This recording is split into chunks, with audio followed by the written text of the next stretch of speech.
Good morning, everyone. I'm sorry I'm recording a video because I've tried screen recording, but the sound was not working. So yeah, today I'll be talking about path planning and navigation of mobile robots.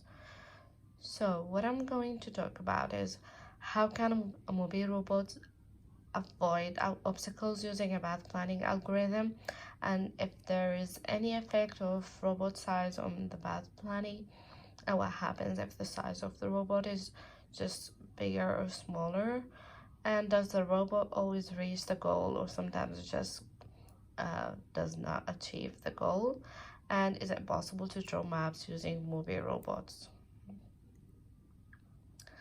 So in this project we've used a differential drive mobile robot. It has two wheels, and the position and navigation control can be done using the wheel speed and rate, just like the ones in the lab we're working on. So this is like a map generated using MATLAB. It has some obstacles in it, and we'll try to simulate the robot movement inside this environment. So for this path planning, we've used a probabilistic roadmap techniques, which is PRM, where it works for high degree of freedom environments, and it builds obstacles and wall avoiding paths. Okay, so we can see here, those are the paths that the robot took, and for each one of them, the first one on the right, on the left side, it's for 0.25 meter size robot. The next one is 0.15, and the one on the down left side is for 0.75, and the last one is for 1 meter robot size. So for every one of them, the robot has taken a totally different path depending just on the size. Sometimes it's just shorter, sometimes it is longer, and sometimes it just almost hit the obstacles. We'll see now. So those are just the paths without the maps. So on the first one, we can see that the robot eventually reaches the goal, which is the goal we've set for this robot is just between 50 and 60. Exactly, to be exact, it is 52. So the first robot reaches that goal. For the second robot, we can see that it does not, and it just keeps tearing around it. That's why we have like this red circle. This one is for 0.15 meter size robot, so it just does not reach the goal. The same is for the next one, which is 0.75. The size just does not match, and the robot eventually doesn't reach the goal. For the last one, which is the 1 meter robot, the robot reaches the goal, but it just take a longer path. We'll see it again.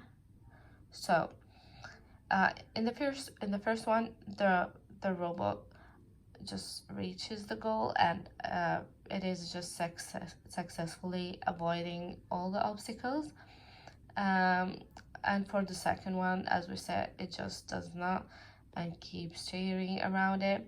For the third one, is just the same, and the fourth one, it just took a longer points to reach the goal, and have already taken a different path. In this one, we have used a range sensor to make the robot generate the maps. For almost all of them, for the first three, we can see that the right side of the map is almost blank because the robot is not interested in that side. He's focusing on his goal, which is almost in the middle, which is between 50 and 60.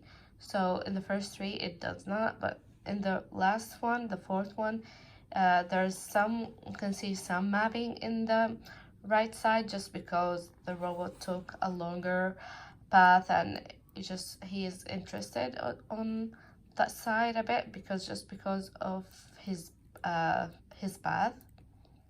So the conclusion for us is that path planning algorithm used in this project was PRM, which constructs a path depending on probability of available spaces, thus builds a path avoiding the obstacles.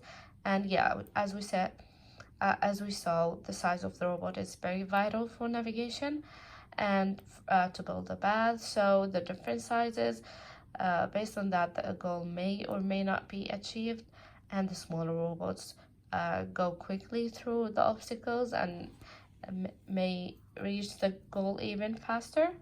And one of the most common applications of mobile robots is to build maps, as shown in previous slides. Thank you so much.